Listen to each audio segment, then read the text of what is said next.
गरीब लड़की की दर्द भरी कहानी। एक गांव में एक साहूकार अपने परिवार के साथ रहता था। परिवार में उसकी पत्नी, एक बेटी और एक बेटा था। शानदार बंगला, नौकर चाकर, गाड़ियां और सब शान और शौकत का सामान था उसके पास।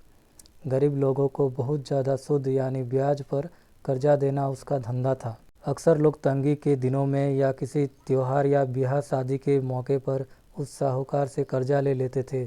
जब फसल अच्छी होती तो थोड़ा थोड़ा करके उतारने लगते, लेकिन जिस वर्ष सूखा पड़ता तो कर्ज तो छोड़ो, गांव वाले सुध तक नहीं दे पाते थे। इसी का फ़ायदा उठा वो साहूकार उनकी ज़मीनों पर कब्जा कर लेता, कब्जा कर उन्हें बेच देता और खूब पैसे कमाता। इस धंधे में उसका बेटा भी उसकी मदद करता। दोनों बाप बेटा हर समय किसी न किसी गरीब की ज़मीन हड़पने की योजना ही बनाते रहते थे। एक दिन शहर से एक व्यापारी आया और साहूकार से गांव में ज़मीन खरीदने की इच्छा बताई। साहूकार की खुशी का ठिकाना न रहा। घर बैठे बिठाए ज़मीनों का ग्राहक मिल गया। साहूकार ने उस व्यापारी को बहुत सी ज़मीनें दिखाई जो उसने कर्जे के बदले में गांव वालों से हथिया ली थी, लेकिन उस व्यापारी को कोई भी ज़मीन पसंद न आई। गांव में घूमते हुए व्यापारी को एक ज़मीन का टुकड़ा पसंद आया। उसने साहूकार से उस ज़मीन के बारे में पूछा तो साहूकार सोच में डूब गया। असल में वो ज़मीन तो एक बिन माँ बाप की लड़की की थी जो वहाँ पर रहती थी। उस लड़की के माँ बाप ने साहूकार से 20,000 रुपये कर्ज लिया था, मगर उसे चुकाने से पहले ही उनकी मृत्यु हो गई। बेसहारा लड़की की हालत देख गांव की पंचायत ने साहूकार से उस ज़मीन पर कब्जा न करने को कहा। भला पंचायत की बात कैसे टाल सकता था साहूकार, मगर दिल से हमेशा ही उस ज़मीन पर कब्जा करने की बात सोचता रहता था। आज व्यापारी की इच्छा सुन उनका लालच आ गया था और उसने ज़मीन पर कब्जे का मन बना लिया।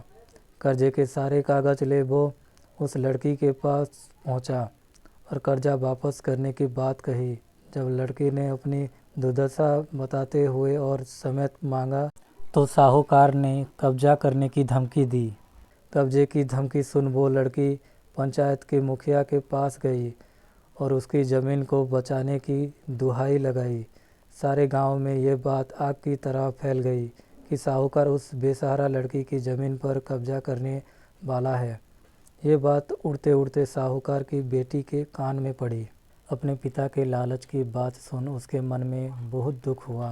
उसने अपने पिता से इस बारे में बात करने की कोशिश की, लेकिन साहूकार को तो सिर्फ बहुत बड़ा मुनाफा ही दिख रहा था। उसे बेसहारा लड़की की दुर्दशा या अपनी बेटी की निवेदन का कोई असर ना हुआ और उसने उस ज़मीन पर कब्जे का ऐलान कर दिया। साहूकार की बेटी ने भी जिद पकड़ ली कि उस लड़की की ज़मीन पर कब्जा ना होने देगी, पर अपने एक ना चलते देख उसके दिमाग में एक योजना सूझी। अगले दिन सुबह सुबह वो बेसहारा लड़की और उसके साथ 2 लोग साहूकार के घर पहुँचे और कर्ज की 5,000 की किस्त दे दी। साथ में ये भी कहा कि 3-4 महीनों में कर्जे के बाकी रुपए भी उन्हें मिल जाएंगे। रुपए देने के बाद रसीद ले सब चले गए। क्योंकि अब किस्त मिल गई थी, इसलिए पंचायत ने भी कब्जा नहीं करने दिया। साहूकार बहुत परेशान था कि आखिर उस लड़की के पास इतना सारा रुपया कहाँ से आया। कल तक तो वो दाने दाने को तरसती थी और आज 5,000 रुपये दे गई। कुछ भी ना समझ आने पर उसने गांव वालों से भी पूछताछ की, लेकिन कोई भी रुपये के बारे में नहीं जानता था। कुछ दिनों बाद वो लड़की फिर 2 गांव वालों के साथ आई और कर्ज की बाकी रकम चुकाकर रसीद और कर्ज के सारे कागज़ ले गई। साहूकार परेशान हो गया कि आखिर इस लड़की के पास इतना धन आया कहाँ से। इस तरह कुछ दिन और बीत गए। एक दिन साहूकार को खबर मिली कि उस बेसहारा लड़की ने अपनी ज़मीन बेच दी है। कुछ कर तो सकता नहीं था, लेकिन उत्सुकता बस जाकर देखा तो चौंक गया। ज़मीन पर एक बोर्ड लगा था। उस बोर्ड पर ज़मीन के मालिक का नाम देख साहूकार की मानो सांसें रुक गई हो। मालिक के नाम के आगे लिखा था उसकी अपनी बेटी और उस लड़की का नाम। वो दौड़ा हुआ घर गया और बेटी से पूछा कि ये क्या तमाशा है। तब उसकी बेटी ने उसे बताया कि उस गरीब लड़की की मदद के लिए उसने अपने सारे गहने बेच डाले ताकि उसकी ज़मीन आपके कब्ज़े से बच सके। लेकिन ज़मीन आपसे छुड़ाते ही उस बेसहारा लड़की ने उदारता दिखाते हुए आधी ज़मीन मेरे नाम कर दी।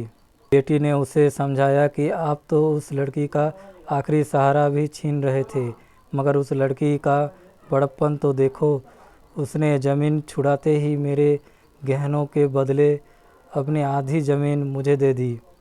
ये सब सुन साहूकार को शर्मिंदगी महसूस हुई और उसने भविष्य में कभी किसी की ज़मीन ना हड़पने का वचन दिया।